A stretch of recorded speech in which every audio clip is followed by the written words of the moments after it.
Buenas tardes a todas y a todos. En nombre de la Universidad Nacional de Rafaela, sus autoridades, directores y directoras de carrera, personal docente y no docente, y particularmente el equipo de docentes del taller de introducción a los estudios universitarios y del ciclo de formación general, le damos la bienvenida. Nos acompañan hoy la vicerrectora de la Universidad Nacional de Rafaela, la profesora Rosario Cristiani, el director del Instituto Superior número 2, Joaquín B. González, el profesor Guillermo Sáenz, la secretaria de Educación de la Municipalidad de Rafaela, licenciada Mariana Terejen, estudiantes de la Universidad Nacional de Rafaela, del Instituto Profesorado, público general.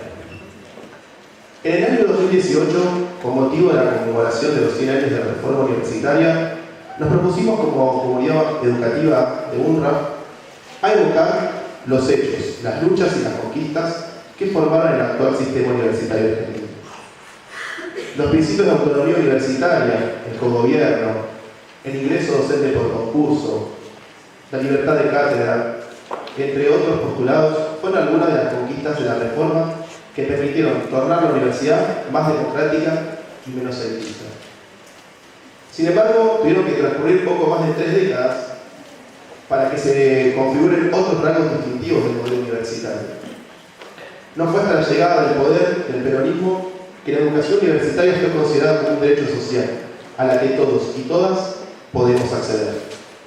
Así, en el año 1949, en el marco de un importante proceso de justicia social y de promoción de derechos sociales y laborales, se estableció la realidad universitaria a partir de la firma de un decreto, número 29.337 del 49, del presidente Juan Domingo Perón, que suprimió todos los aranceles universitarios.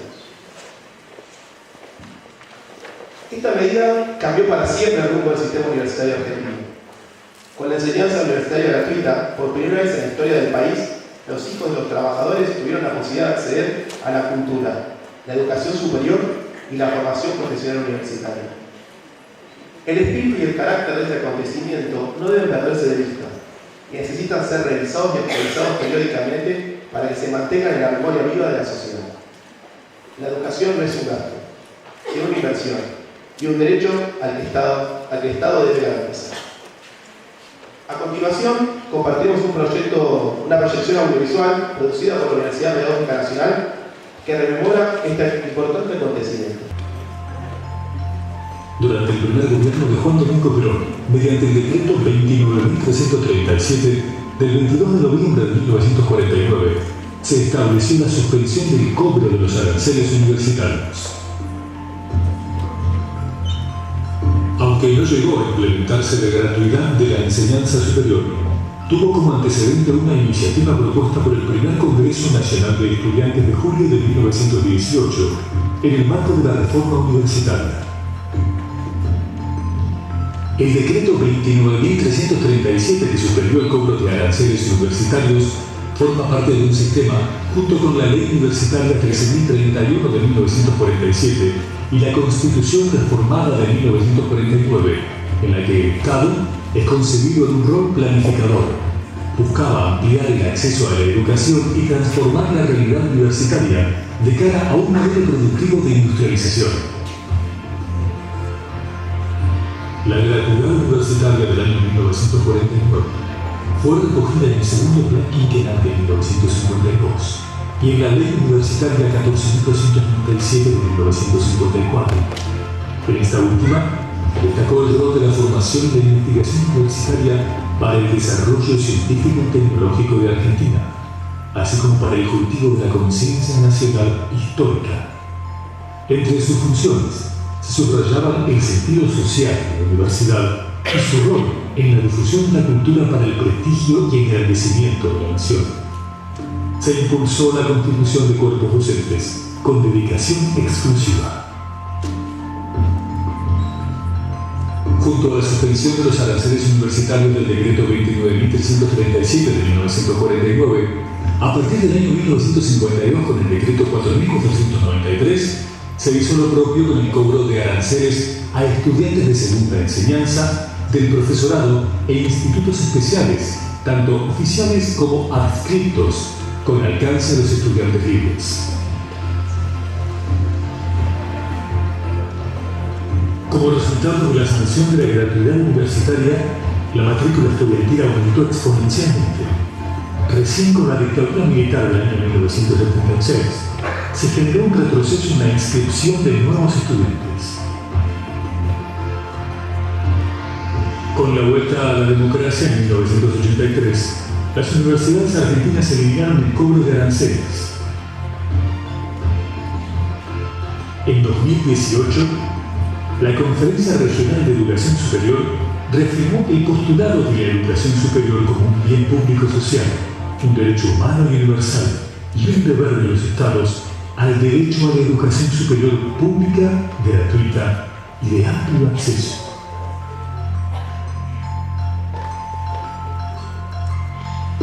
«70 años de gratuidad universitaria».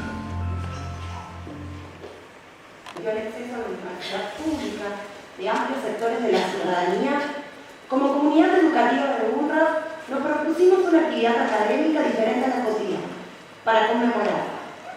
Para ello, contamos con la generosa participación del doctor Eduardo Grinesi, especialista destacado y comprometido con la defensa de la universidad pública, que nos ayudará a reflexionar a partir de esta propuesta que hemos titulado La Ciencia Popular, la universidad pública como derecho, a 70 años de la gratuidad.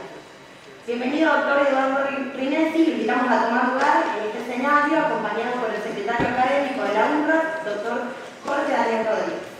En virtud de la visita y la presentación en conferencia del doctor Eduardo Grinesi, lamentablemente no lo puedo hacer personalmente por compromisos de viajes que son coincidentes con este seminario, pero no quería dejar pasar la oportunidad para dejarles un saludo, un deseo de éxito en esta importante actividad. Para nosotros como universidad pública, la Universidad Nacional de Rafaela, de reciente creación, tenemos un compromiso doblemente especial con el aniversario.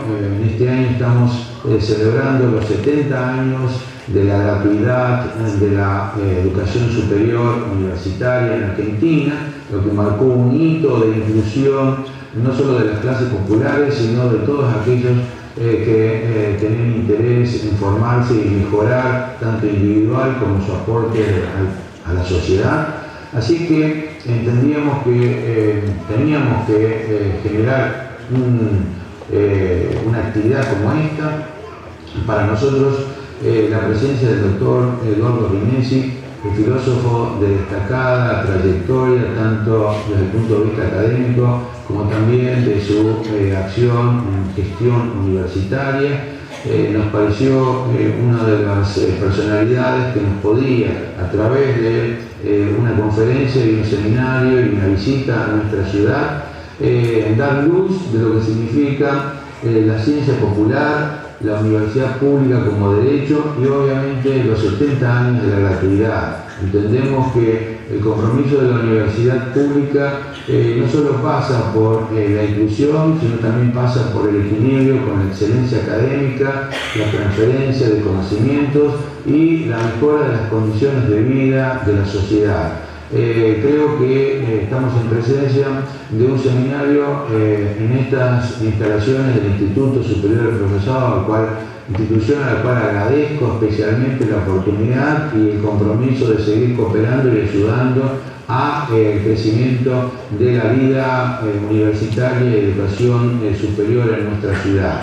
Entendemos que esta conferencia va a permitir a los partícipes no solo dar claridad sobre lo que significa la universidad pública, sino a su vez también el carácter de popular que debe adquirir la ciencia. Así que nuevamente gracias, un saludo para todos y por supuesto el reconocimiento a la predisposición del doctor Grinesi a aceptar nuestra invitación.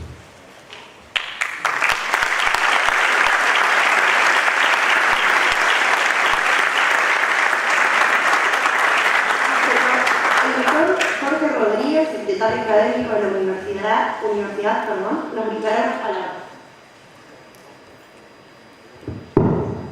Hola, muy buenas noches a todos y a todas, especialmente a nuestros estudiantes que masivamente se sumaron a la iniciativa. Es la primera actividad que en el año la hacemos de primero a cuarto año y por eso estamos profundamente agradecidos. Yo, además del saludo de nuestro rector y agradecimiento, también quería sumar y agradecer al equipo de docentes del ciclo de formación general y del taller de introducción a los estudios universitarios que estuvieron trabajando en los pormenores de la organización de esta actividad. Nosotros impulsamos la idea, pero ellos la tomaron, se apropiaron y bueno, el resultado está a la vista. También para que este evento sea posible, hubieron un conjunto de compañeros del área de comunicación, del área de alumnado, sin los cuales probablemente este evento no hubiese podido salir en las condiciones que está saliendo. Yo pensaba que hace precisamente casi un año atrás habíamos organizado un mismo evento con similares características, con dos personalidades destacadas que habían sido ex ministros de Educación de la Nación. Nos acompañaron Alberto Silioni y Andrés Delich, un poco para reflexionar en torno a la reforma del 18. Y una de las cosas que quedó de esa jornada, esta idea de que en definitiva el 18 fue una reforma inconclusa, digamos, como que quedaron tareas pendientes. Evidentemente el decreto del 49 recogió una de esas banderas pendientes que tenía que ver con la gratuidad. Evidentemente esa gratuidad no se resolvió con un simple decreto, sino que a lo largo de la historia de las universidades argentinas tuvieron que haber un conjunto de acciones que vayan facilitando que eso, que es un derecho, que es la universidad y la gratuidad de la universidad, sea una posibilidad real y concreta. A lo largo de la historia de nuestro país, en la década del 70, en la década del 90, en distintos lugares del país se van creando universidades. Pero sobre todo a partir del 2003, de la mano de un proyecto que entiende que el Estado es un garante y un responsable central en materia del derecho a la educación, a lo largo y ancho del país se fueron creando universidades, un total de 15 nuevas universidades, entre ellas nuestra Universidad Nacional de Rafaela. Yo quería señalar esto porque nuestra universidad es heredera de ese proyecto y de ese proceso político que se dio a nivel nacional y que se conjugó con un proyecto local que venía bregando por una universidad para la ciudad y para la región. Por eso, como somos herederos de ese proceso y de ese proyecto, la gratuidad es una bandera que tenemos que hacer crecer, que cuidar, y por eso, diariamente, tanto las autoridades, el personal docente, no docente y los estudiantes, creo que trabajamos responsablemente por ese derecho a la educación, que es un derecho fundamental, tanto individual como social. Gracias y muchas gracias, Eduardo, por tu predisposición a venir a compartir con nosotros.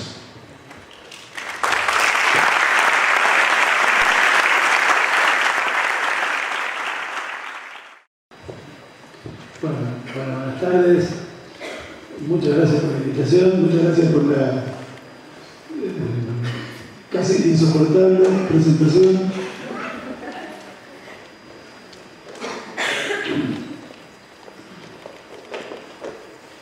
Como comentábamos con algunos colegas hace un par de horas, estos años, el pasado, nos vienen dando ocasión de volver a pensar en algunos momentos de la vida educativa, universitaria, política más en general, de nuestro país, de nuestros países. El año pasado, en efecto, conmemoramos los 100 años de la reforma universitaria de 1918. Un acontecimiento que sin duda es decisivo en los modos, para los modos en los que pensamos la universidad en Argentina, sin ninguna duda en América Latina, donde la influencia de la reforma fue extraordinariamente grande, extraordinariamente importante. La reforma tuvo una marcada impronta latinoamericanista. Quizás esas primeras 2 décadas del siglo XX podríamos señalarlas como aquellas en las que la vida intelectual en América Latina tuvo un mayor compromiso regionalista, integracionista.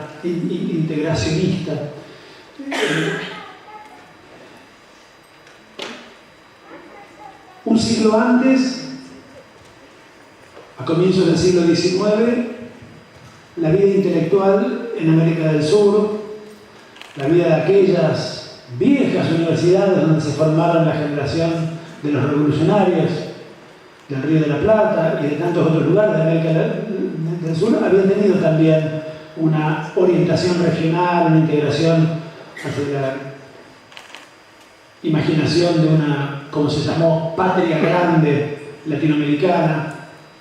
Un siglo después, a comienzos del XXI, algún eco de esos llamados a la unidad política latinoamericana, a una emancipación común de nuestros países, volverían a escucharse. Sin duda la reforma del 18, años de un fuerte pensamiento antiimperialista en toda América del Sur y con mucha fuerza en la Argentina. Basta recordar los nombres notorios de una cantidad de intelectuales, digo solo uno, para no aburrir y para no convertir esto en una clase, José Ingenieros, ¿no? Pero el propio Teodoro Roca, el propio Manuel Ugarte es un interesantísimo protagonista de los acontecimientos de la Reforma, que tenía una marcada, una profunda vocación latinoamericana, que se dedicó durante varios años de su vida a recorrer América Latina, a patinarse su fortuna, que no era poca, recorriendo América Latina para hablar a las juventudes universitarias de todos los países de la región, en los términos en los que la muchachada reformista de 1918 terminaría produciendo ese acontecimiento fundamental y esos grandes textos que nos queda como herencia de la Reforma, como legado de la Reforma. Vale la pena volver a leer los textos reformistas del 18. Hay uno de ellos que conocemos muy bien, en algunos pasajes no lo sabemos casi de memoria, que es el Manifiesto Eliminar de 1918, el manifiesto de la juventud de Córdoba a las juventudes de América del Sur, a los hombres libres de América, como se inicia ese documento tan importante. Un documento que hoy vale la pena recordar en relación con el desafío que tenemos y con el desafío que tienen nuestras universidades y con el desafío que nosotros tenemos en el interior de nuestras universidades de avanzar en el sentido de lo que hace un rato en la conversación con los colegas llamábamos un proceso de democratización de nuestras universidades, de nuestros sistemas educativos, de nuestros países, ¿no? Democratización. ¿A qué podemos llamar democratización? Yo diría, si lo tuviera que decir rápido, a un proceso de ampliación de libertades y de derechos. Y esas dos palabritas, la palabrita libertad y la palabrita derechos, en general en plural, la palabra libertades y la palabra derechos están muy presentes en los documentos que nos deja la muchachada reformista del 18. Las libertades que faltan son los dolores que quedan, las referencias a la libertad de cátedra, la interpelación a los hombres de una América libre. Es interesante el uso de la idea de libertad. ¿El estado de bienestar puede estar incluido dentro de lo que es el manifiesto original de la reforma universitaria? No diría que en principio o de modo dominante, pero eso no impide que nosotros hoy, un siglo después, no podamos pensar de qué manera el Estado y las políticas del Estado y las políticas económicas del Estado se hacen cargo de los desafíos que plantea la reforma.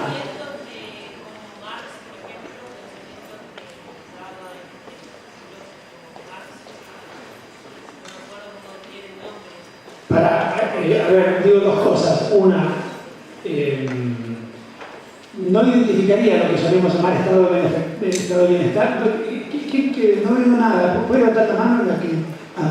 Muchas gracias.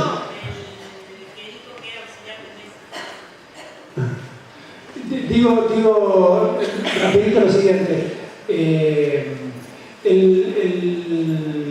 Las tradiciones de izquierda, puesto que mencionaste el nombre de Marx, las tradiciones de izquierda ocupan un lugar considerable en el espíritu de la reforma, no la agotan. Me parece que la reforma reúne tradiciones políticas, intelectuales muy diversas. Hay allí un componente socialista, marxista importante, hay un componente liberal clásico, que me parece que es el que tiende a dominar el espíritu de los textos de la reforma, empezando por el manifiesto liberal que me refería recién. Hay un componente nacionalista popular muy interesante en muchos de los grandes pensadores y de los grandes autores, puesto que fueron autores muy importantes, los jóvenes reformistas del 18. De modo que ese componente marxista está allí, está como una de los muchos hilos de esa madeja, ¿no? que es la reforma universitaria del 18. La idea de Estado benefactor a la que te referías en tu pregunta, yo no la asociaría a la reforma, entre otras cosas porque la expresión misma es posterior a los años de la reforma. Se empieza a hablar de Estado benefactor a partir de la implementación en los países de Europa de las políticas dictadas por la teoría de Lord Keynes, ¿no? Como modo de superación de la crisis no solamente económica sino también política en la que había... Sí, encuentro una relación, estamos viendo qué decir, sí, encuentro una relación, sin duda. Y me parece que esas perspectivas son perspectivas interesantes desde las que he recuperado el legado de la reforma, ¿no? Ahí aparece algo interesante en el videíto que vimos hace un momento, sobre el modo en que esa reforma del 18, con estos componentes que aquí estoy diciendo, una fuerte preocupación por la libertad, una fuerte preocupación latinoamericanista, y una fuerte preocupación por el derecho. La palabra derecho ocupa un lugar importante en el manifiesto. Pero me gustaría señalar que el derecho del que habla el manifiesto no es el derecho en el que hoy podemos pensar, después de un largo proceso que incluye como uno de sus hitos fundamentales el decreto del 49 que estamos conmemorando. En la primera página del manifiesto aparece 2 veces la palabra derecho, y es muy interesante el modo en que lo hace. La primera vez está en el segundo párrafo del manifiesto, cuando los estudiantes reformistas se burlan de lo que llaman el derecho sagrado de los profesores, el derecho divino de los profesores, es decir, un derecho que nadie les dio, sino que aparentemente cayó del cielo, para gobernar por sí mismos los destinos de la universidad. Los estudiantes estamos sometidos, dice el manifiesto, al derecho divino, al derecho sagrado de una casta de profesores antipáticos, odiosos, conservadores y por añadidura muy mediocres, que se creen que tienen derecho a dominar la universidad. Ahí la idea de derecho está usada en un sentido muy interesante. El derecho objetivamente existente en una institución que debe ser impugnado porque resulta injusto. Pocas líneas más abajo, en el párrafo inmediatamente siguiente del manifiesto, dicen los estudiantes reformistas: nosotros tenemos derecho a cogobernar la universidad. Allí la palabra derecho aparece en otra inflexión. No se trata de un derecho objetivamente existente y que se trata de impugnar en nombre de una mayor justicia, sino que se trata de un derecho subjetivo que se reivindica porque no se verifica en el mundo. Y me parece que llamar la atención sobre esta tensión entre estas dos ideas de derecho es interesante porque nos dice algo acerca del modo en que hoy pensamos y en que hoy usamos la palabra derecho. La verdad de la milanesa es que la palabra derecho es una palabra que en general utilizamos para decir, para reclamar, para declarar. Los derechos se declaran. Los derechos se declaran. No es posible hacer mucho más que declarar un derecho. Los derechos se enuncian bajo la forma de una declaración. Y se declara, por ejemplo, el derecho a comer 2 veces por día. Es raro que quien declare el derecho a comer 2 veces por día sea alguien que, de hecho, tiene el derecho a comer 2 veces por día. El que de hecho tiene derecho a comer 2 veces por día, el que de hecho tiene derecho a ir a la universidad, rara vez anda dando puñetazos en la mesa o anda levantando el dedo índice diciendo: yo tengo derecho a algo, a lo que de hecho tiene La palabra derecho suelen usarla en cambio aquellos que de hecho no tienen el derecho que proclaman, y justo para decir que es un escándalo que no lo tienen, que no puede ser que no lo tengan, que no hay derecho, interesante expresión esta, no hay derecho a que yo no tenga de hecho el derecho que declaro tener. Vean qué complicada que es la palabra derecho. No es una palabra para las ciencias sociales descriptivistas del mundo. No es una palabra que describa bien una situación. Es siempre un postulado que tiene algo de normativo. Es siempre un postulado que tiene algo del orden del deber ser. Decimos que tenemos los derechos que de hecho no tenemos, exactamente porque nos parece que no hay derecho a que no los tengamos. Y eso es lo que dicen los estudiantes reformistas en el tercer párrafo del manifiesto. No hay derecho a que no tengamos derecho a gobernar la universidad.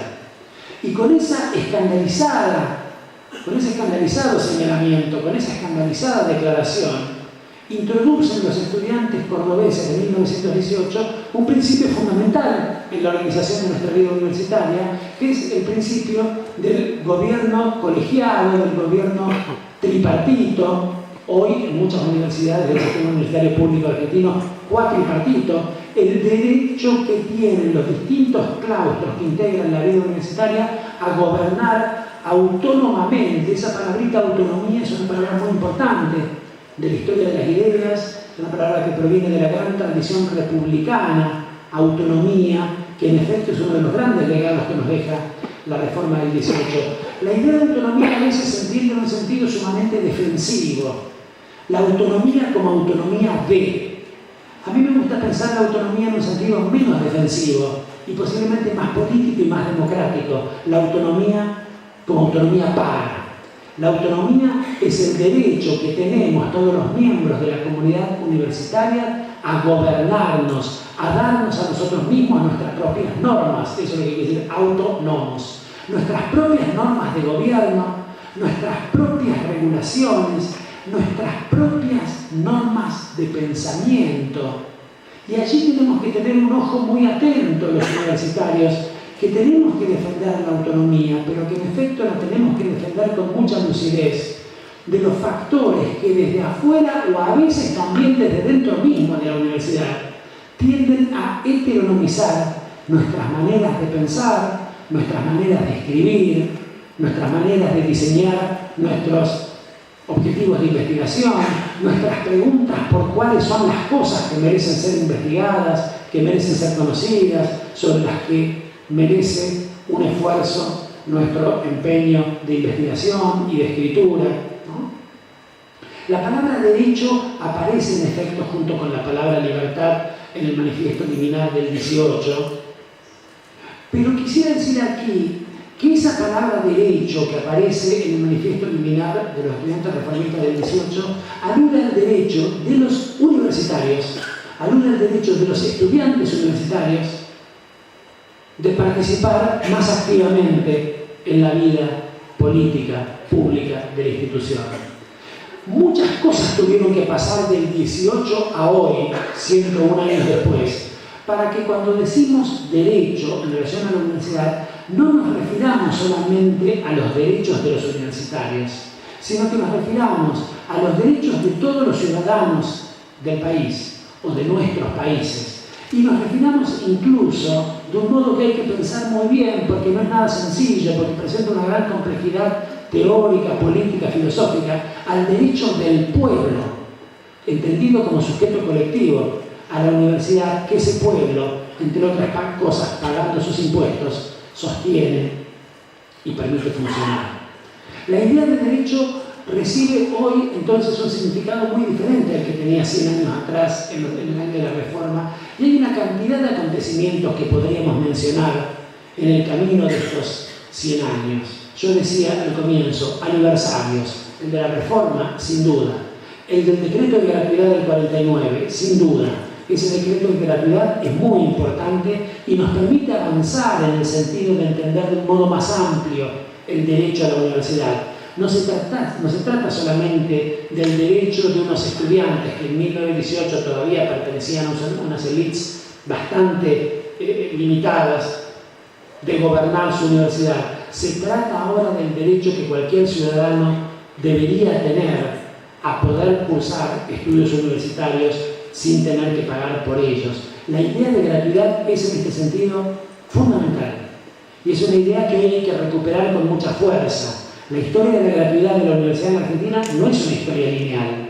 El videíto que veíamos hace un rato es corto, es rápido, es muy sinóptico, no cuenta las idas y vueltas de esa historia, pero si se estableció la gratuidad en el 49 y hubo que volver a establecerla en el 83, es porque en el 76 volvieron a pagarse aranceles en las universidades públicas argentinas, ¿no? Mi primera militancia universitaria estudiantil, cuando yo era muy joven, estudiante en la universidad durante los años de la dictadura, fue la militancia por no garpar aranceles universitarios.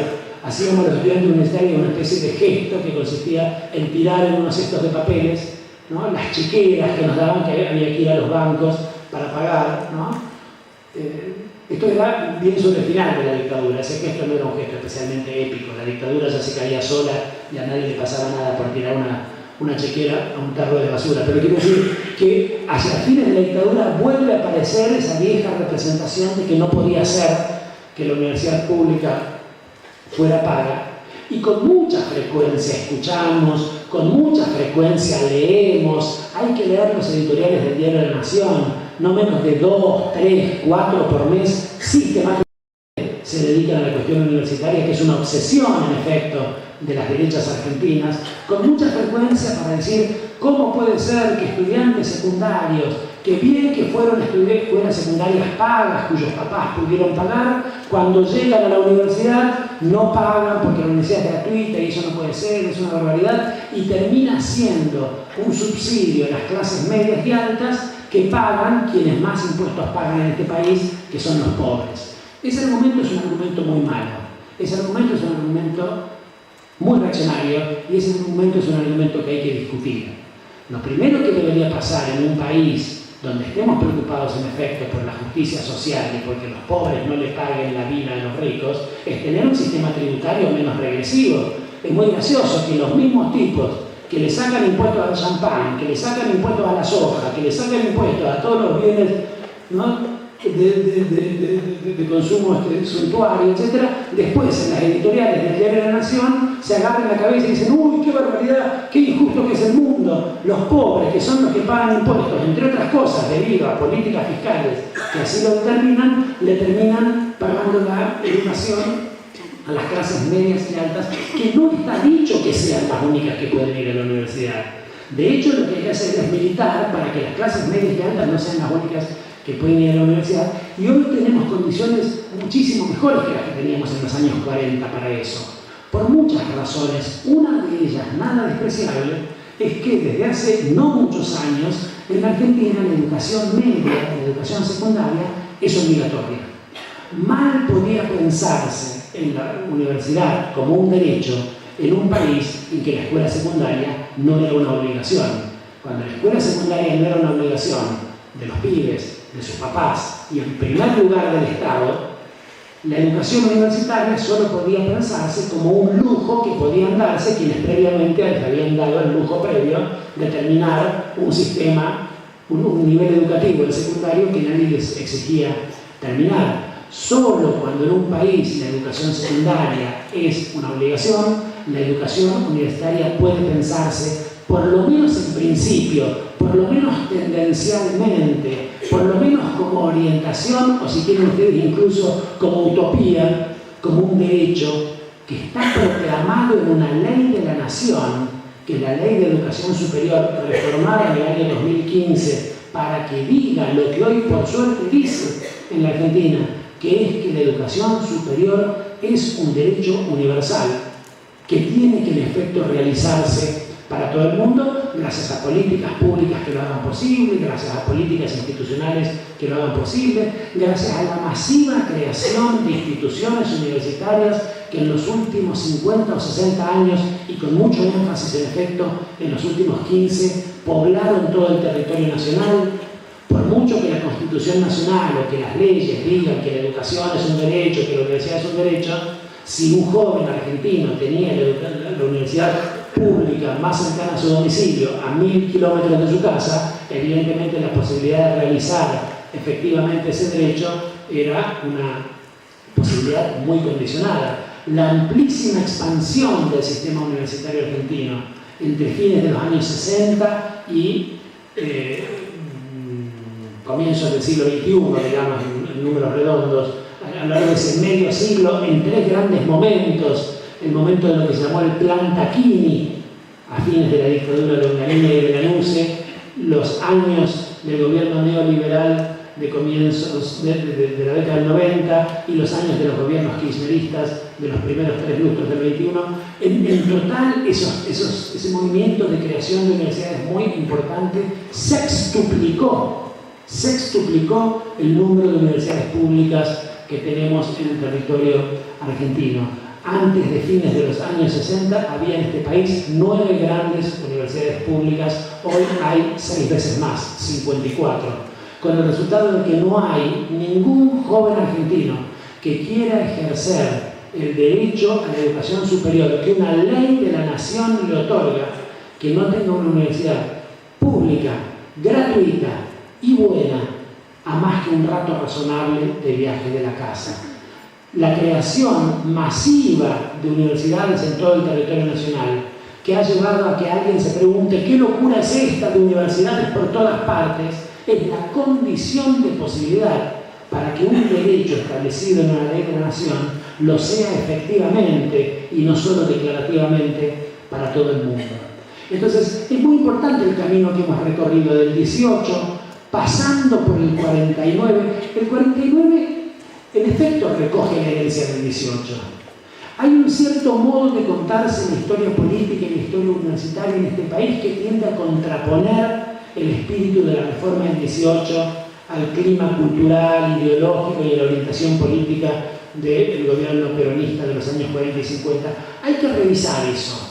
Evidentemente el movimiento estudiantil reformista de los 40 y los 50 fue fuertemente antiperonista y hubo allí una tensión muy grande. Pero eso no quiere decir que al revés, el gobierno peronista no haya recogido una fuerte herencia, no del espíritu más bien liberal y antipopular del movimiento estudiantil de su propio tiempo, sino de las dimensiones más emancipatorias del reformismo del 18, que legó al peronismo algunos intelectuales particularmente interesantes.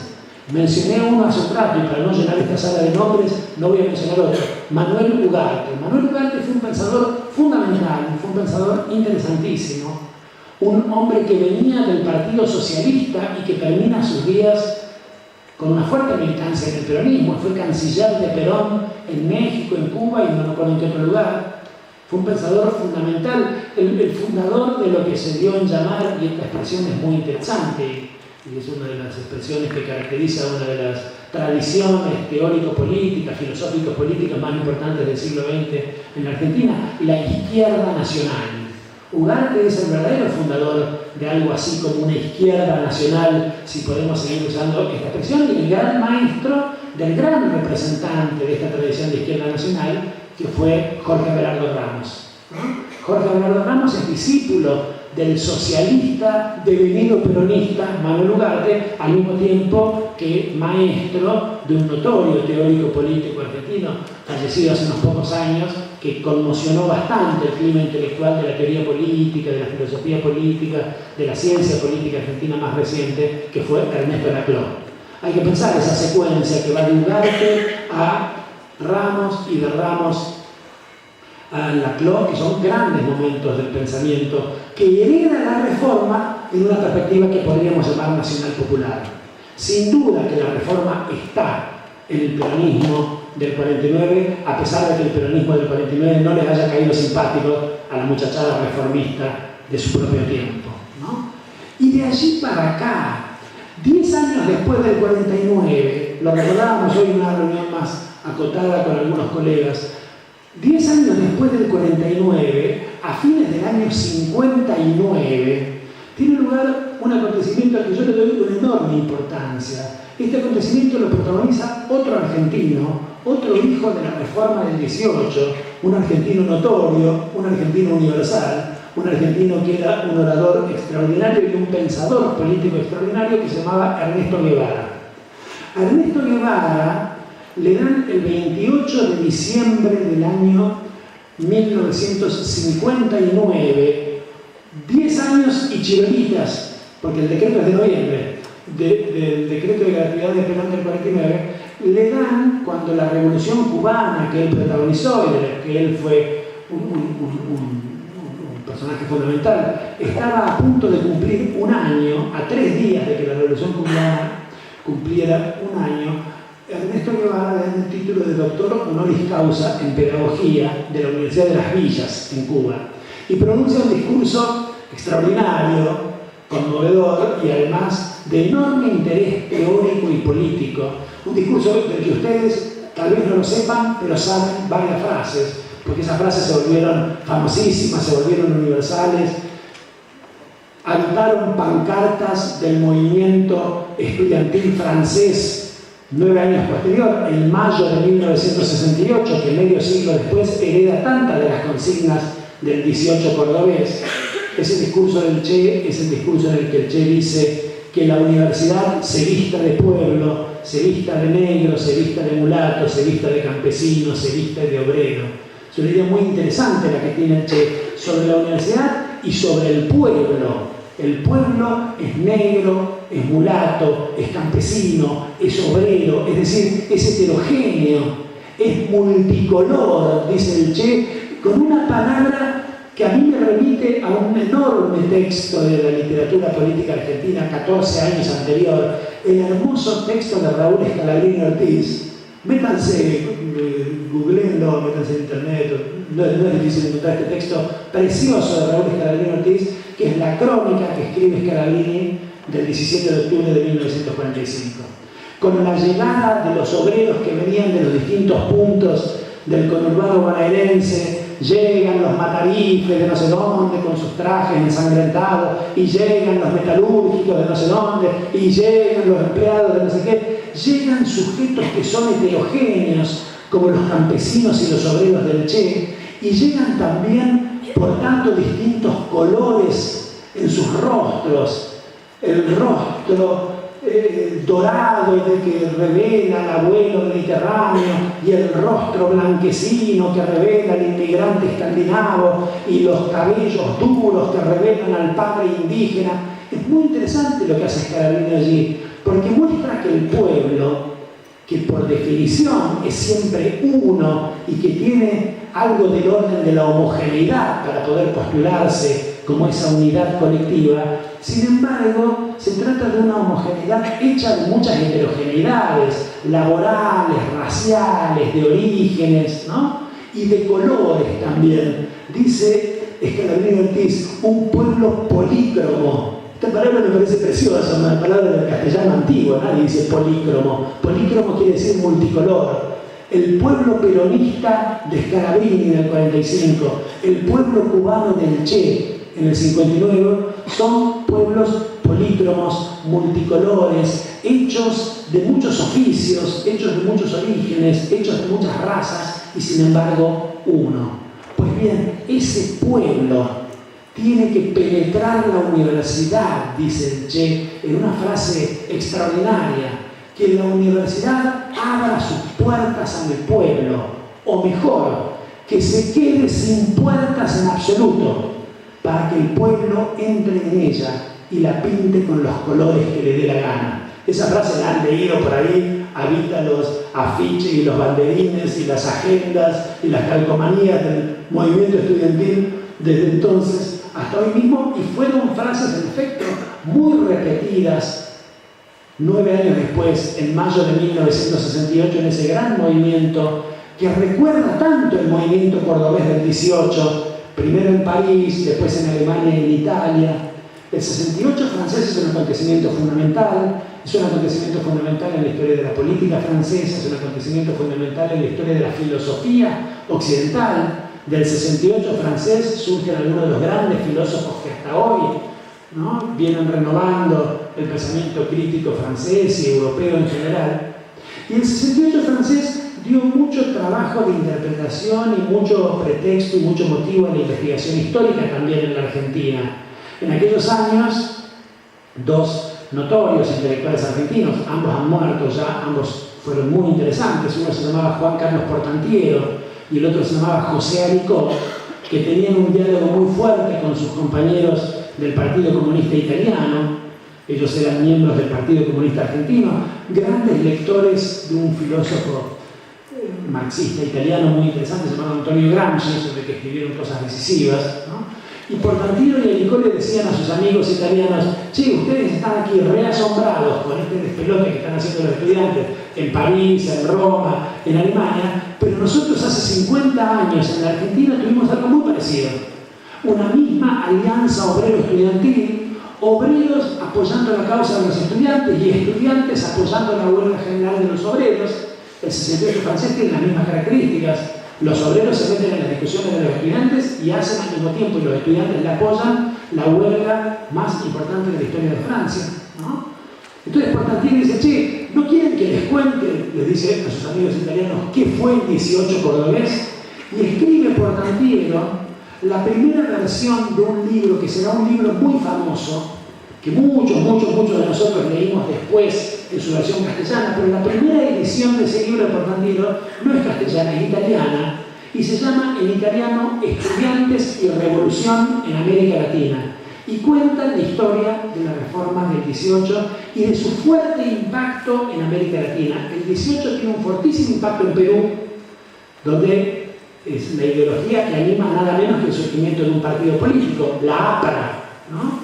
La APRA es una hija directa, vía ese enorme heredero de la reforma universitaria que fue Aya de la Torre, ¿no? De la reforma cordobesa del 18. La reforma impacta muchísimo en México, un país de antigua tradición universitaria que se ve muy sacudido por el impacto de la reforma, y la reforma impacta muchísimo en Cuba a través de las figuras fundamentales que son figuras universitarias, de Fidel Castro, que es un dirigente estudiantil universitario, un joven estudiante de derecho, estudiante liberal de derecho, que es un gran orador estudiantil, y el Che Guevara, que pronuncia entre otros discursos famosos que aquí estamos recordando, ¿no? Estudiantes y Revolución en América Latina, subtítulo: de la reforma universitaria a Fidel Castro, ¿no? Ese libro es del 71 y Portantiero lo publica en italiano. 7 años después, y muchas cosas pasaron en este país, en la vida de Portantiero, en la relación entre las izquierdas culturales y el movimiento de masas peronistas en la Argentina entre el año 71 y el año 78, cuando Portantiero, exiliado en México, decide editar en castellano aquel libro que había publicado en el 71 en Italia, le cambia el título. Ya no lo llama Estudiantes y Revolución en América Latina, sino que lo llama Estudiantes y Política en América Latina, y ese cambio en el título del libro de Portantiero dice mucho sobre la evolución intelectual del propio Portantiero. Yo estoy contando estas cosas porque me interesan a mí. ¿Ustedes saben quién es Portantiero? Los más jóvenes, ¿no?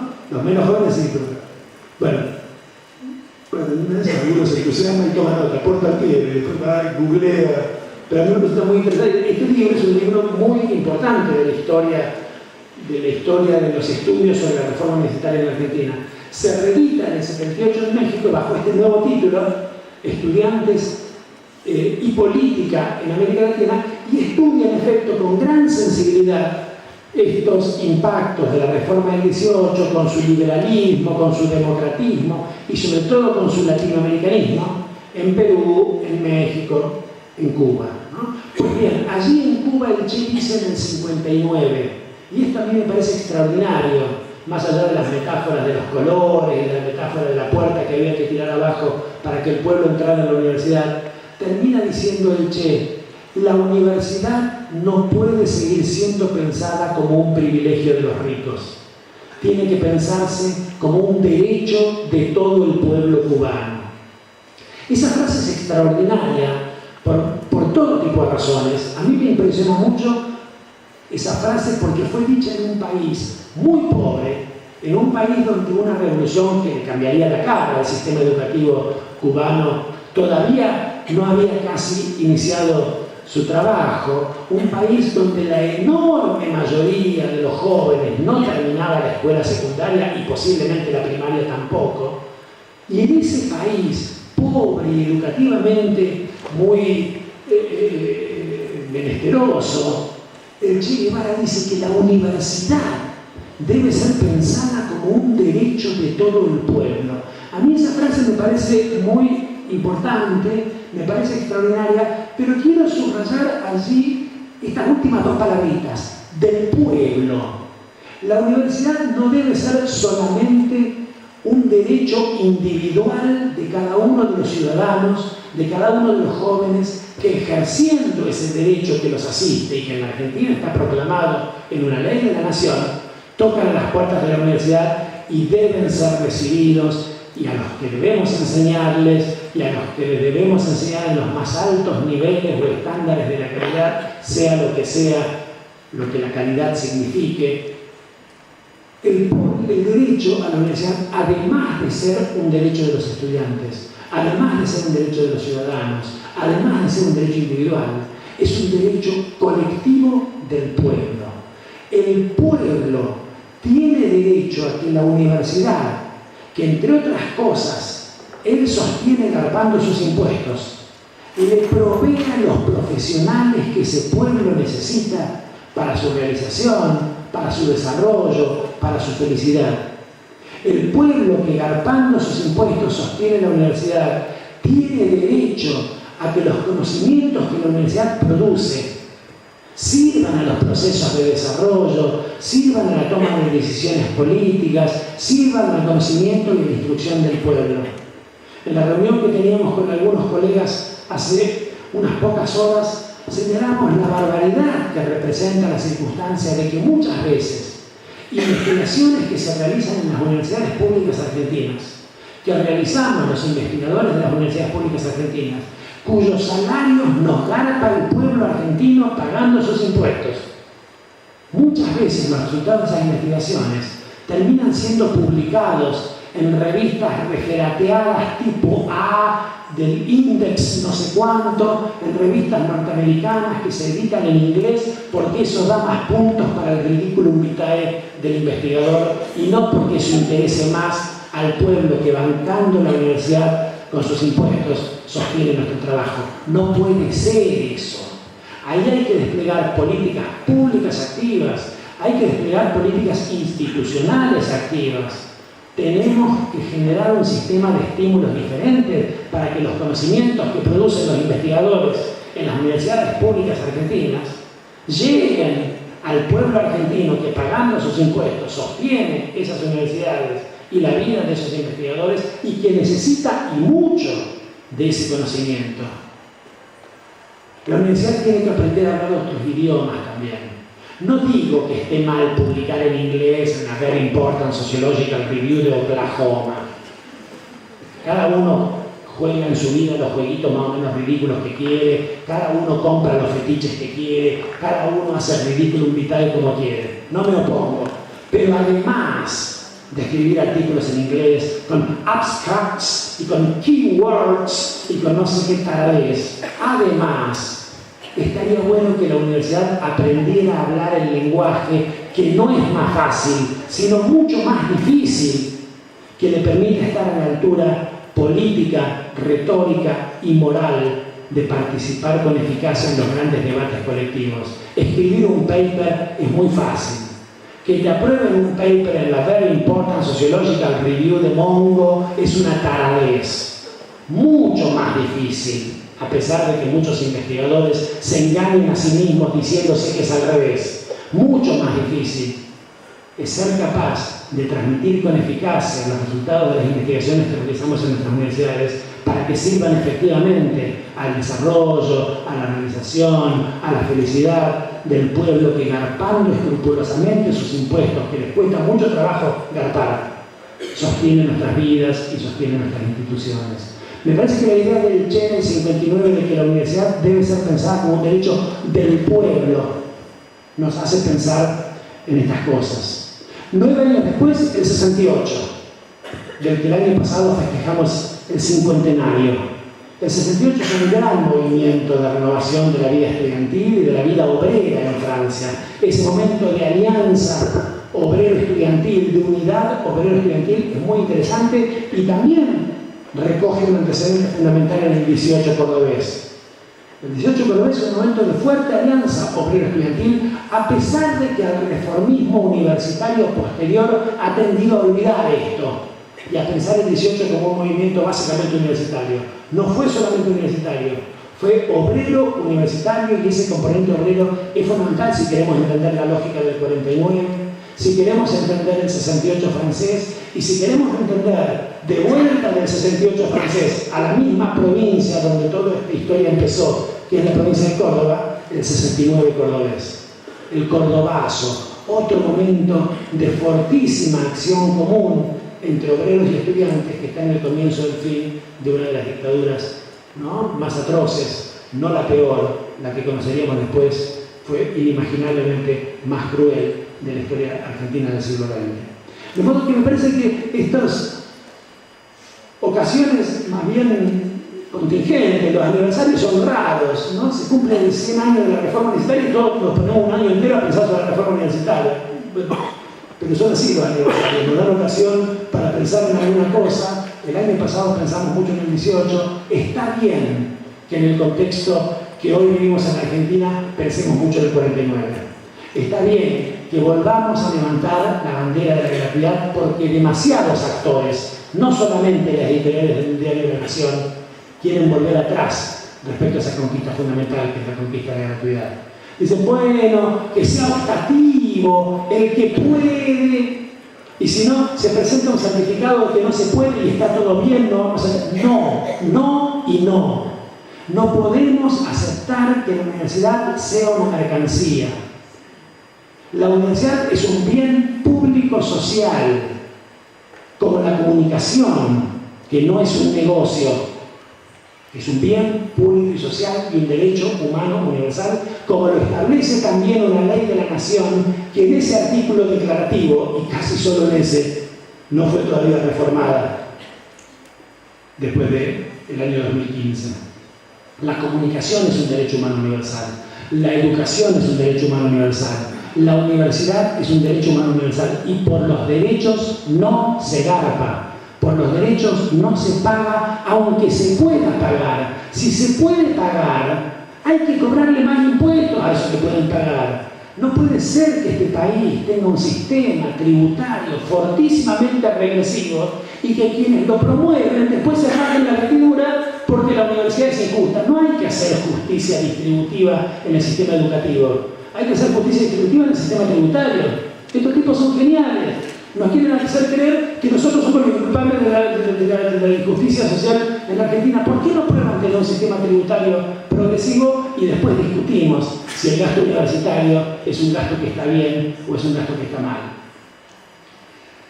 Por los derechos no se paga.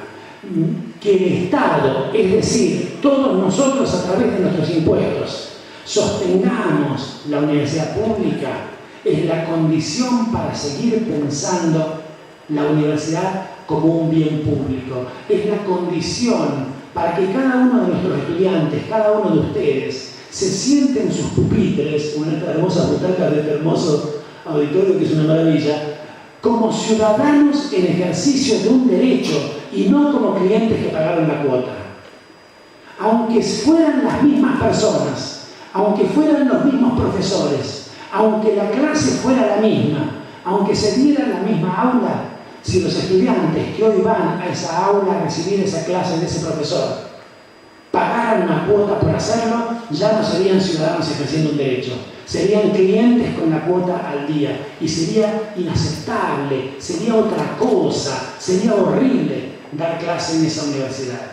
Damos clase para que los jóvenes ejerzan efectivamente un derecho que los asiste, que es recibir la educación en todos sus niveles, incluido el superior, en los más altos estándares de calidad. No hay que elegir entre calidad y cantidad. Es mentira que una universidad buena no puede ser para todos. Y es mentira que una universidad para todos no puede ser buena. Al revés. Una universidad solo es buena si es buena para todos. Y solo es para todos si es para todos buena. Si es para todos más o menos. Si los profesores universitarios están convencidos, yo sé que muchos no están, y celebro que muchos no estemos convencidos, de que hay que elegir entre calidad y cantidad, de que para darle clases a muchos hay que bajar el nivel, como hacen algunos haciendo así con la manito. No, ¿de dónde sacaste eso? ¿De qué prejuicio torpe, reaccionario e inaceptable sacaste que los más no pueden hacer igual de bien lo mismo que los menos? Ser de derecha no es elegir la calidad frente a la cantidad. Ser de derecha es creer que entre esas dos cosas hay que elegir. No hay que elegir. Una universidad que después de recibir a 100 saca 3 graduados excelentes, uno de los cuales es premio Nobel, no es una buena universidad. Es una mala universidad porque no hizo lo que tenía que hacer con 97.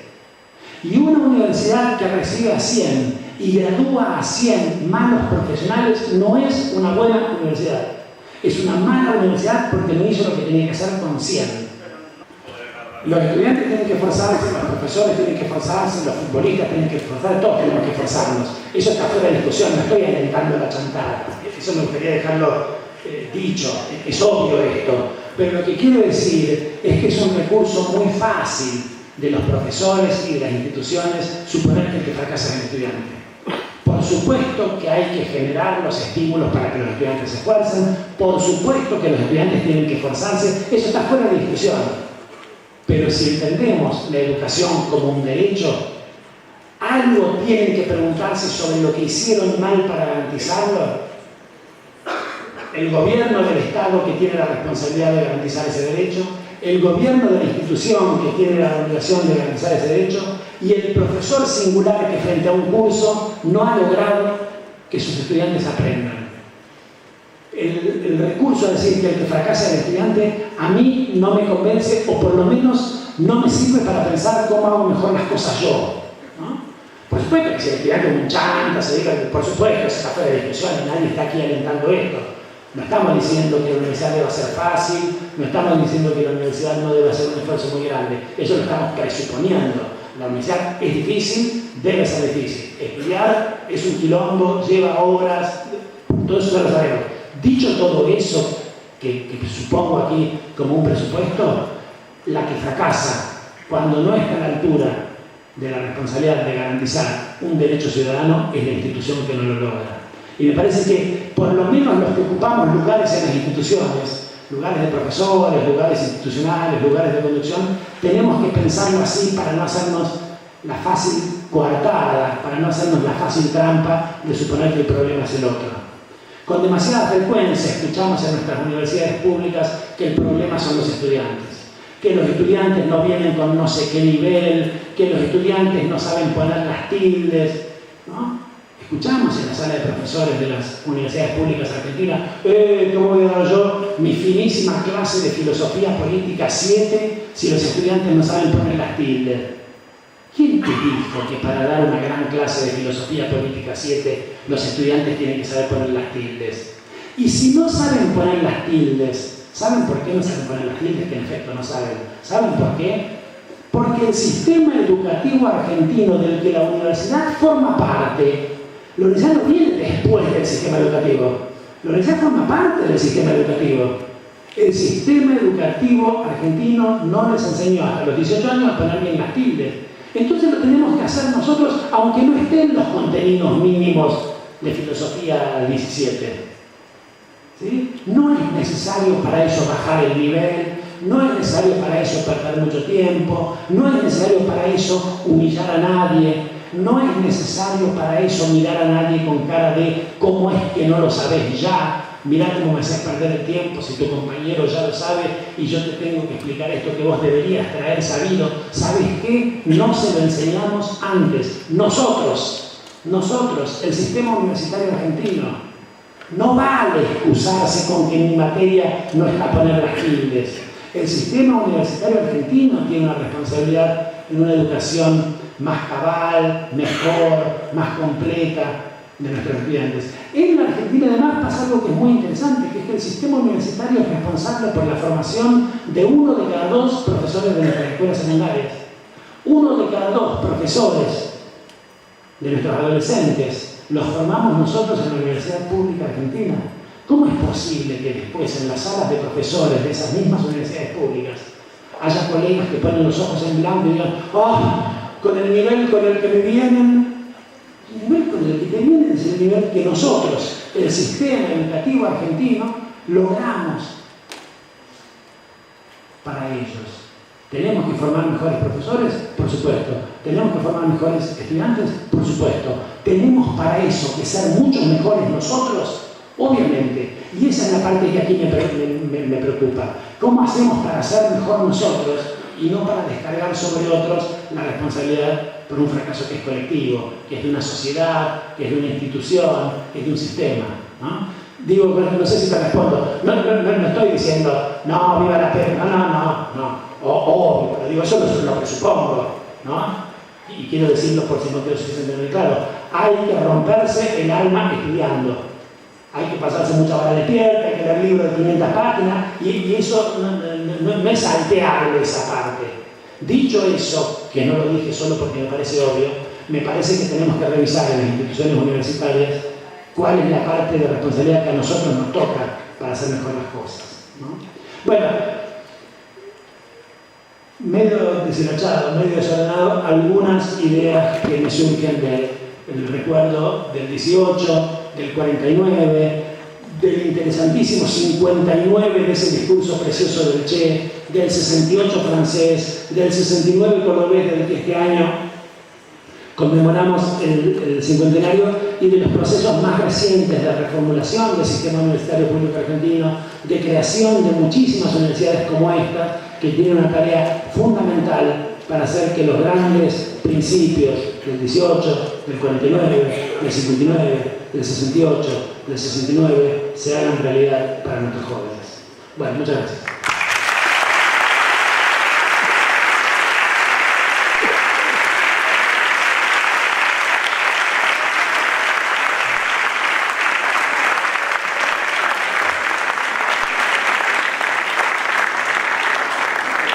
Muchas gracias, Eduardo. La verdad, queda un montón de temas para seguir y un montón de disparadores para seguir trabajando en las aulas. A continuación, vamos a abrir un pequeño momento de debate y de intercambio. Hay algunos estudiantes del Centro de Formación General que quieren hacer algunas interrogantes, algunas preguntas, y después dejamos el debate abierto para quien quiera hacer otra pregunta. El hecho de que la universidad sea gratuita no garantiza nada del orden del nivel. El hecho de que la universidad sea gratuita garantiza que podamos seguir pensándola como un bien público y no como una mercancía. Yo tiendo a creer que las mercancías tienen un nivel, para usar esa palabra, menor y ciertamente mucho menos interesante que los bienes públicos. Pero por supuesto que las universidades públicas tenemos la obligación, y por eso mi alegato va en el sentido de que miremos lo que estamos haciendo, cómo lo que estamos haciendo, y tratemos de hacerlo cada vez mejor. Tenemos la obligación de ser universidades del más alto nivel. O sea, es por supuesto perfectamente imaginable una universidad gratuita y mala, por supuesto, ¿no? Basta con ser mala y con no cobrar por serlo. Eso no tiene gracia. Me parece que el desafío es ser gratuita. Lo que está claro es que cobrar y ser buena no van necesariamente de la mano, ¿no? Eso está clarísimo. Cobrar no garantiza nada. Y hay universidades muy caras y muy malas. Y eso acá y en todas partes. La razón por la que yo digo que la universidad tiene que ser gratuita, por suerte no lo digo yo, sino una ley de la nación, si no estaríamos en el terreno de las cosas opinables. Hay una ley de la nación que dice que no se cobra. Y es muy importante que esté esa ley de la nación. Y es muy importante que defendamos la ley de la nación. La razón por la que la universidad debe ser gratuita es porque la universidad es un bien público y un derecho universal, ¿no? No son gratuitas para ser buenas, son gratuitas para ser lo que son, bienes públicos y derechos. Por supuesto, quienes trabajamos en las universidades, quienes dedicamos nuestra vida a las universidades, las autoridades de nuestras universidades y las autoridades que despliegan desde la cima del aparato del Estado políticas públicas universitarias, todos tenemos que rompernos el alma para que esas universidades que tienen que ser gratis, además sean buenas, ¿no? Y por supuesto que pueden serlo y por supuesto que además suelen lograr serlo. No hay ninguna duda, ninguna, de que las mejores universidades argentinas son las públicas. Ninguna. Según ningún parámetro, ¿no? Las mejores universidades públicas en este país, las mejores universidades de este país son las públicas. ¿Lo son porque son públicas? Yo creo que en buena medida sí, pero además lo son porque en esas universidades públicas nos rompemos el alma para hacer bien las cosas, porque entendemos que estamos garantizando un derecho y no vendiendo una mercancía. Gracias. ¿Quién más? ¿Había una pregunta más? Vaya. Pablo. Buenas tardes a todos. A 100 años de la reforma, ¿cuáles crees que son los desafíos que quedaron pendientes? El secretario académico Jorge Rodríguez remarcó uno que había quedado pendiente de la reforma del 18, como lo fue la gratuidad que se consiguió en el 49 con el gobierno de Perón. ¿Cuáles más crees que quedaron pendientes? No estoy seguro de poder decir que haya habido. Bueno, digo una cosa, wait a moment.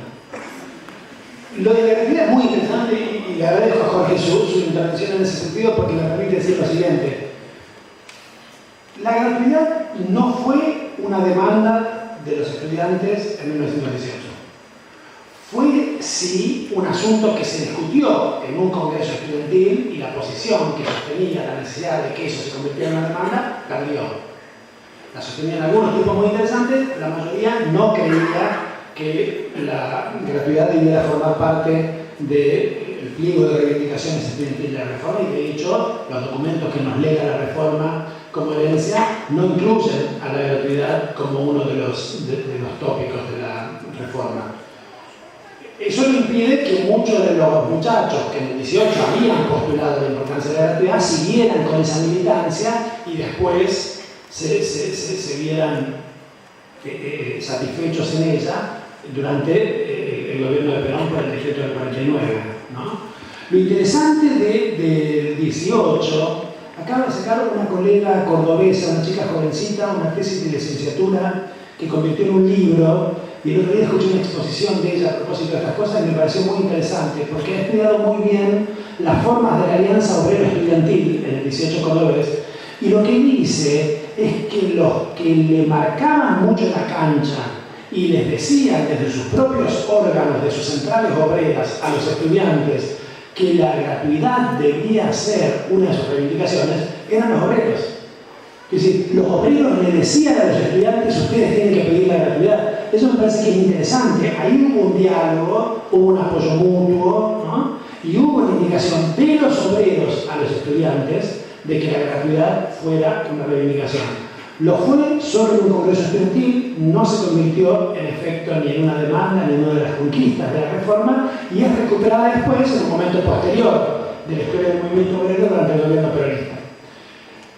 Esa cuestión de la gratuidad, por todas las razones que dije recién, tenemos que sostenerla hoy como una bandera fundamental y me parece que es importantísima. Después, el 18, yo no estoy seguro de poder decir que dejó una cantidad de reivindicaciones como deudas para ser tomadas después. Lo que digo es que dejó una cantidad de asuntos sobre los que después, con toda la agua que ha corrido bajo el puente, podemos pensar con mucha más complejidad, ¿no? Por ejemplo, el problema de la autonomía, que sí es una reivindicación del 18 y una de sus conquistas, me parece que hoy podemos pensarla con más complejidad que en el 18. Y me parece además que tenemos la obligación de pensarla en un espíritu distinto que el que presidió la tradición reformista liberal en la Argentina, que más bien piensa en la autonomía en una perspectiva antiestatalista. Quiero decir que llama a la autonomía a la independencia frente al Estado y a sus eventuales prepotencias y a sus eventuales intromisiones.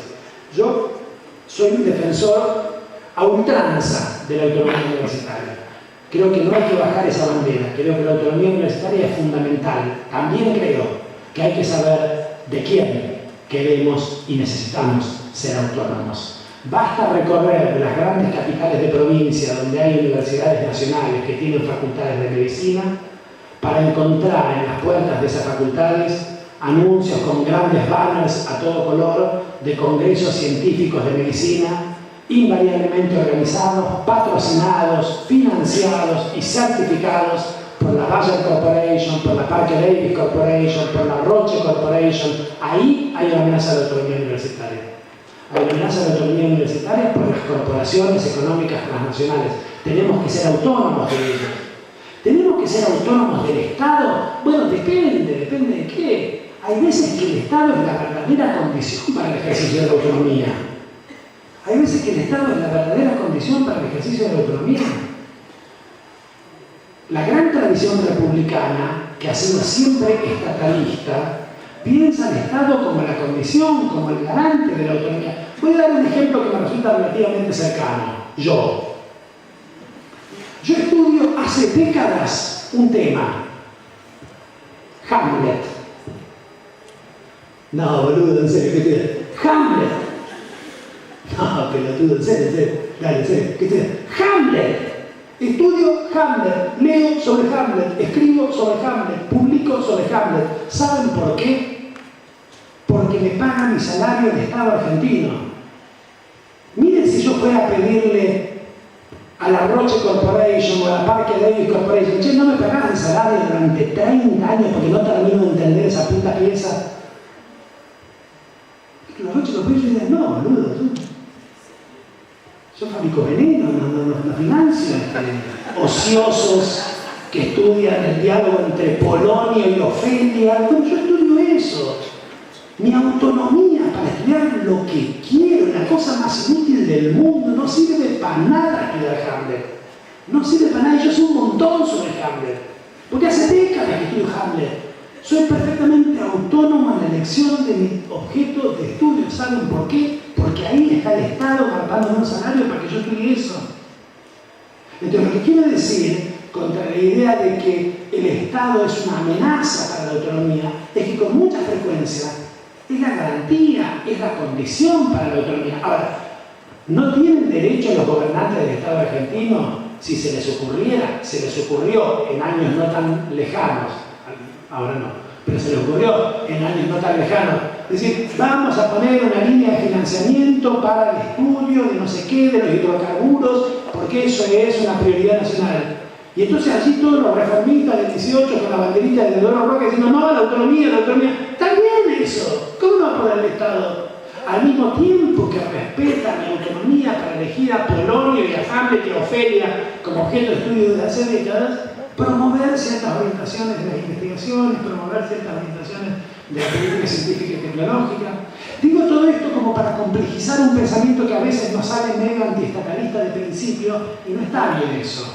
Hay que defender la autonomía mucho, de muchos actores, de actores externos a la vida universitaria, de actores internos a la vida universitaria, que nos indican cómo escribir, que nos indican cómo pensar, que nos indican qué pensar, qué temas están de moda, para qué temas hay financiamiento, cómo hay que escribir un paper, ¿no?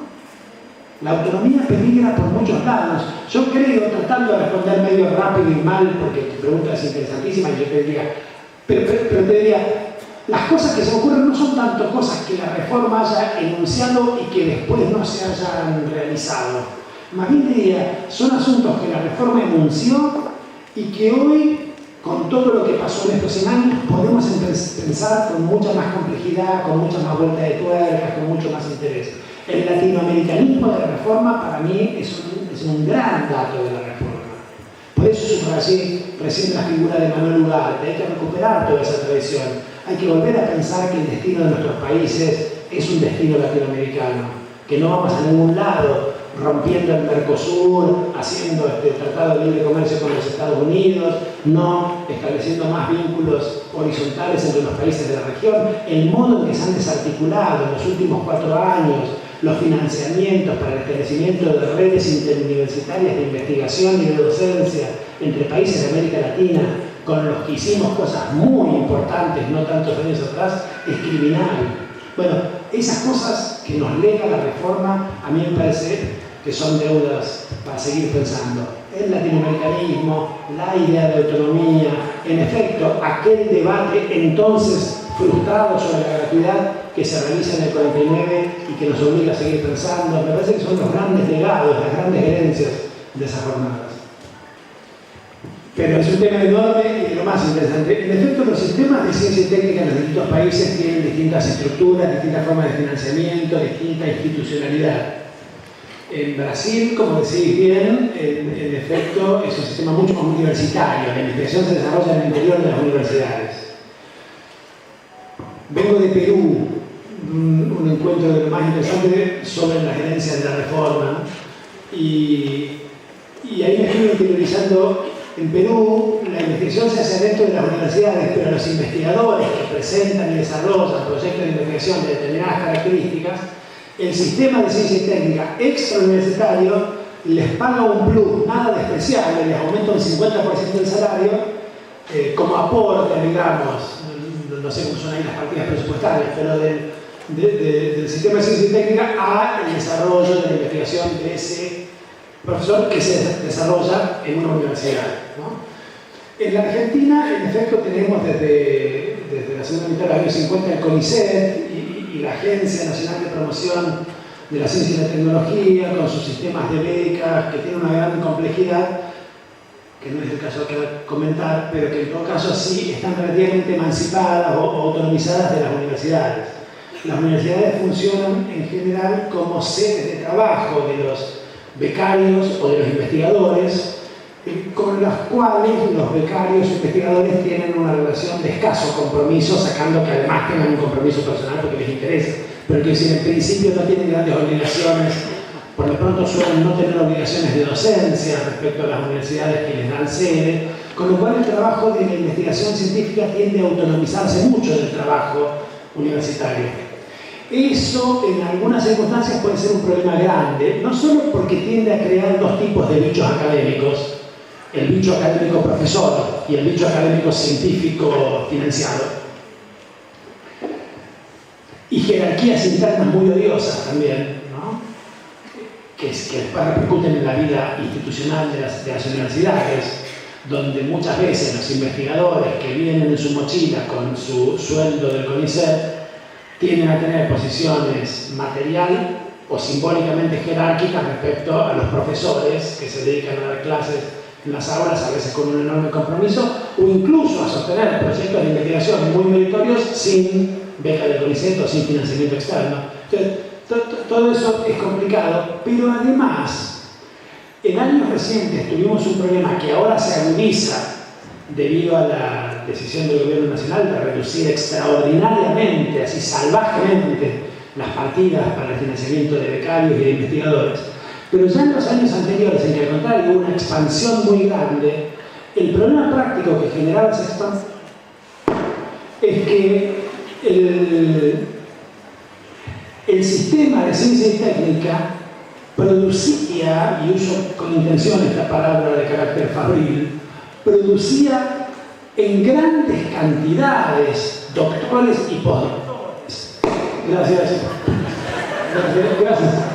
Gracias a un sistema de becas muy generoso, de becas doctorales, de becas postdoctorales, de becas post, y un acceso a las carreras de CONICET muy generoso, muy amplio.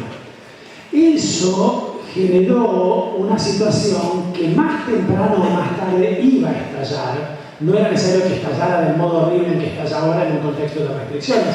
Pero yo recuerdo en la época en que yo tenía responsabilidades en la gestión de una universidad, muchas discusiones con la presidenta entonces del CONICET y luego con el presidente que le siguió, sobre cómo podíamos hacer las universidades para absorber, era la palabra que se usaba, a la gran cantidad de calificadísimos investigadores que producía el CONICET, financiando doctorados y postdoctorados, etc., pero los que a mediano plazo, y ni te cuento a largo, es inviable que el presupuesto del CONICET o el presupuesto de un país sostenga.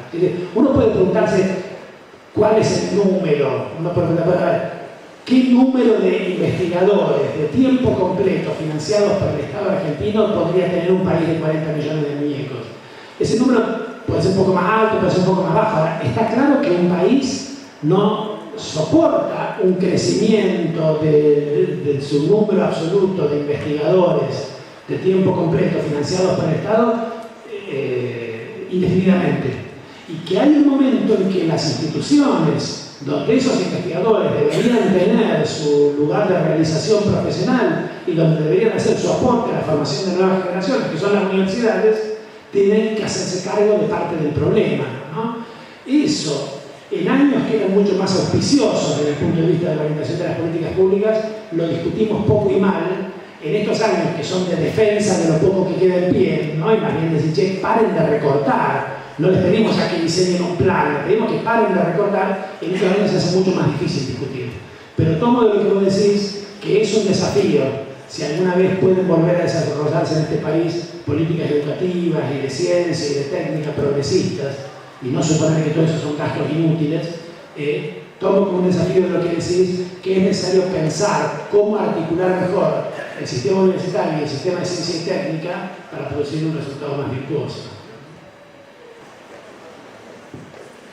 Digo una cosa para tratar de responder.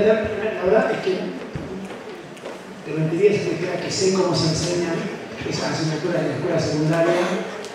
No hay duda de que la universidad, que como ya dije, hace mucho formar nada menos que 1 de cada 2 profesores secundarios en nuestras escuelas, tiene mucho más para hacer con las escuelas secundarias, posiblemente en el sentido de lo que sugiere tu pregunta, mejorar las formas de dictado de algunas cosas, contribuir con sus investigaciones y con sus conocimientos a producir mejores desarrollos de las asignaturas de la secundaria, etc. De todos modos, en relación con las cosas que señalas vos, me parece interesante destacar la importancia que tiene la propia actividad cívica en las escuelas secundarias como parte de un aprendizaje fundamental más allá de lo que se puede hacer en cualquier materia, ¿no? En ese sentido, es de lo más interesante que tengamos otra ley de la nación, que es la ley que promueve la organización de nuestros estudiantes de escuelas secundarias en centros de estudiantes,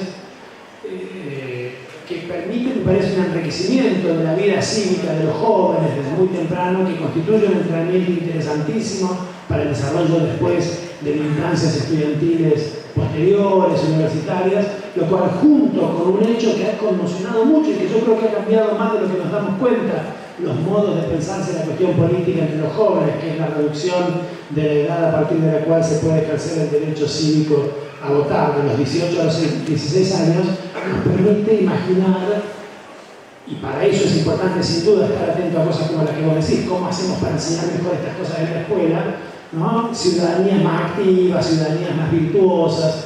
A mí me parece que hay allí muchas cosas para hacer. Es indispensable que las políticas públicas las acompañen y más que acompañarlas, las promuevan. Eso no está siendo el caso, pero me parece que los propios profesores de las escuelas secundarias, posiblemente en articulación, en discusión, en diálogo, en un proceso de formación permanente con los colegas de las universidades, pueden ser un factor determinante de que podemos capacitar mejor en los modos de desarrollar una vida cívica intensa, participativa y virtuosa de nuestros jóvenes. Bueno, está nuestra carta de averiguación. No sé si es la mejor cosa, pero no estoy tomando en broma la pregunta. Me parece que es una cosa absolutamente reivindicable y que en efecto marca una diferencia con la lógica mucho más mercantil con la que se consigue en las instituciones educativas en casi todos los países del mundo, ¿no? Eso es lo que con mucha frecuencia lleva a decir, pero son los únicos locos que... Bueno, a mí me parece interesante reivindicar esa especie de exclusividad, que no es una exclusividad total, ¿no? Está teniendo lugar en estos meses en Francia un debate muy interesante también sobre la gratuidad de la universidad, porque en Francia la universidad es gratuita también. La universidad pública es gratuita en Francia y el presidente Macron y su ministro de Educación, que es un tipo que alguna vez cuando era chiquito fue progresista, pero ya se le pasó, están queriendo cancelar la universidad. Y eso está dando lugar a un debate en los medios, en las redes, de lo más interesante. Y tuve ocasión de leer un texto que escribió un amigo mío, un uruguayo argentino que vive en Francia hace ya muchas décadas, y que escribió un texto muy interesante defendiendo con argumentos, yo diría, bien latinoamericanos, bien reformistas barra peronistas, ¿no? Defendiendo el principio de la gratuidad de la universidad pública francesa, más o menos argumentando con las especificidades del caso francés, que es distinto que los nuestros, pero lo que yo decía hace un rato, que el Estado gaste plata en sostener la gratuidad de la universidad es una decisión que como comunidad, que como país tenemos que tomar para que no pensemos la educación como una mercancía, porque cambia todo si la pensamos como una mercancía. Si nuestros estudiantes sentados en sus pupitres son clientes con la cuota al día, cambia todo, cambia lo que significa enseñar, cambia lo que significa aprender, cambia todo.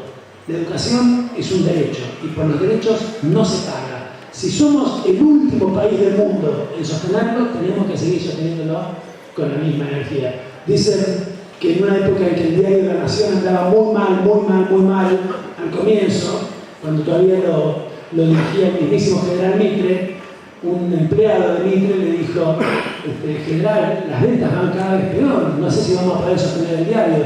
Y Mitre le respondió, esto cuenta el mito al menos, el día que ya no le vendamos a nadie, sigue imprimiendo dos, uno para la biblioteca del diario y uno para mi casa. Yo digo, aunque seamos el último país del mundo que defiende el principio republicano y democrático de la gratuidad de la educación superior, hay que sostener ese principio, porque no sé si es de las cosas más lindas de la Argentina, pero es una de las que nos tiene que tener muy orgullosos.